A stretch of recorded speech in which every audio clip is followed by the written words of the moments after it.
જે પ્રધાનમંત્રી નરેન્દ્ર મોદી મારી પાસે ઓછામાં ઓછી ભૂલની આશીર્વાદ લેવા આવ્યા હતા, હવે એ જ પ્રધાનમંત્રી આટલી મોટી ભૂલ કરવા જઈ રહ્યા છે। નમસ્કાર દર્શક મિત્રો, અયોધ્યામાં 22 જાન્યુઆરી 2024ના દિવસે પ્રાણ પ્રતિષ્ઠાનો કાર્યક્રમ થવાનો છે અને આ કાર્યક્રમ ભવ્ય થવાનો છે।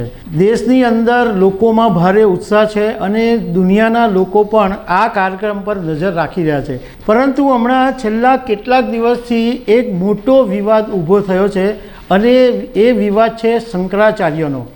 શંકરાચાર્યો એમ કહી રહ્યા છે અમને આમંત્રણ મળ્યું છે, પરંતુ એમ છતાં અમે આ પ્રાણ પ્રતિષ્ઠાના કાર્યક્રમમાં જવાના નથી, કારણ કે એ જે સનાતન ધર્મની પરંપરા હોય, જે શાસ્ત્રીય વિધિથી જે રીતના પ્રાણ પ્રતિષ્ઠા થવી જોઈએ એ રીતના પ્રાણ પ્રતિષ્ઠા થવાની નથી, એટલે અમે જવાના નથી। તો આ બધી તો શંકરાચાર્યોએ વાત કરી છે, પરંતુ જગન્નાથપુરીના શંકરાચાર્ય છે નિશ્ચલાનંદજી, એમણે તો રીતસરની ચેતવણી આપી છે અને એમણે જે વાત કરી છે એ વિશે તમારી સાથે વાત કરીશું। મારું નામ રાજેશ શાહ છે અને તમે જોઈ રહ્યા છો ખબર છે.com। સ્વામી નિશ્ચલાનંદ શંકરાચાર્ય સરસ્વતી, એમનું જગન્નાથપુરીના ગોવર્ધન પીઠના તેઓ શંકરાચાર્ય છે। એમણે એક જોરદાર ચેતવણી આપી છે।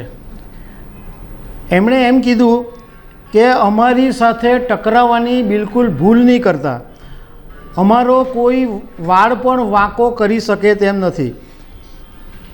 એમણે એમ કીધું કે અમારી વ્યાસપીઠ સાથે જે ટકરાવવાની કોશિશ કરે છે એનો વિનાશ થાય છે। એમણે એક ઉદાહરણ આપ્યું કે જો તમે હિમાલય પર પ્રહાર કરવા જાઓ તો તમારો જ હાથ ભાંગી જશે। સાથે સાથે એમણે એક બીજી પણ એવી વાત કરી કે અબજો એટમ બોમ્બને માત્ર દૃષ્ટિથી નષ્ટ કરવાની અમારા લોકોની અંદર તાકાત છે। એમણે એમ કીધું કે અમે કંઈ ચૂંટાઈને ગાદી નથી મેળવી, અમે જે ગાદી મેળવી છે એમની પ્રેરણાથી મેળવી છે કે જેઓ આ ગાદી પહેલાં સંભાળતા હતા અને એ ગાદીથી અમે પ્રતિષ્ઠિત છીએ।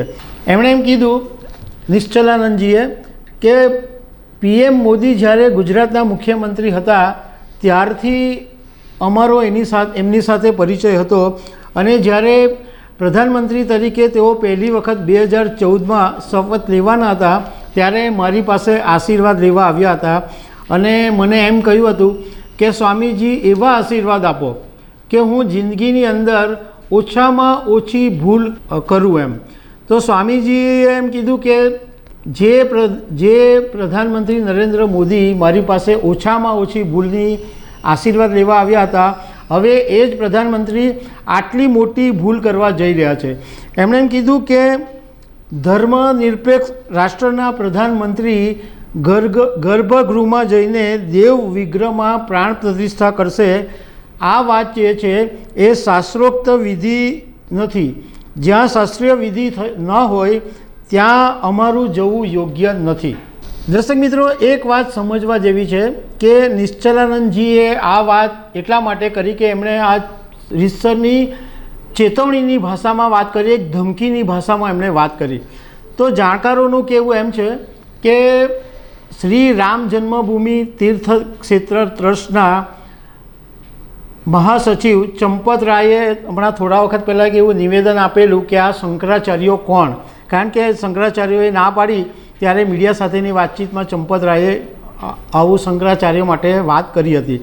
એટલે આ સ્વામી નિશ્ચલાનંદ સરસ્વતીએ ચંપત રાયનું નામ લીધા વગર એમની સામે નિશાન સાધી દીધું છે। એટલે એક અત્યારે દેશની અંદર મોટો વિવાદ ચાલે છે, કારણ કે દેશના 4 મોટા શંકરાચાર્યો છે કે જે આ કાર્યક્રમમાં જવાની એમણે ના પાડી છે। એમનું આ બધાનું એક સીધું અને સિમ્પલ કહેવું એમ છે કે જે પ્રાણ પ્રતિષ્ઠાનો કાર્યક્રમ શાસ્ત્રોક્ત વિધિથી થવો જોઈએ એ રીતના આ કાર્યક્રમ થવાનો નથી, તો એવા સમયે અમારું ત્યાં જવું યોગ્ય નથી।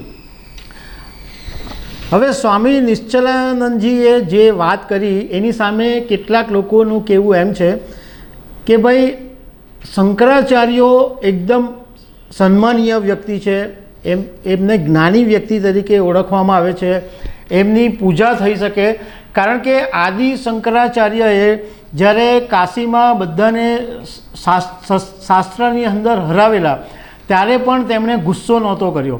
એમણે તર્કથી અને પ્રેમથી દલીલોથી એમણે આ આખી જે શાસ્ત્રોમાં એમણે જીત મેળવી હતી. તો એમના માટે તો એવું કહેવાય છે કે એ લોકો તર્કથી વાત કરે છે, એ લોકો પ્રેમથી વાત કરે છે. તો સ્વામીએ મતલબમાં સ્વામી નિશ્ચલાનંદ પાસે એવી અપેક્ષા નહીં રાખી શકાય કે કોઈ તેઓ ધમકીભરી ભાષામાં વાત કરે. તો દર્શક મિત્રો, આવી અનેક વાતો સાથે અમે તમને મળતા રહીશું. Thank you very much.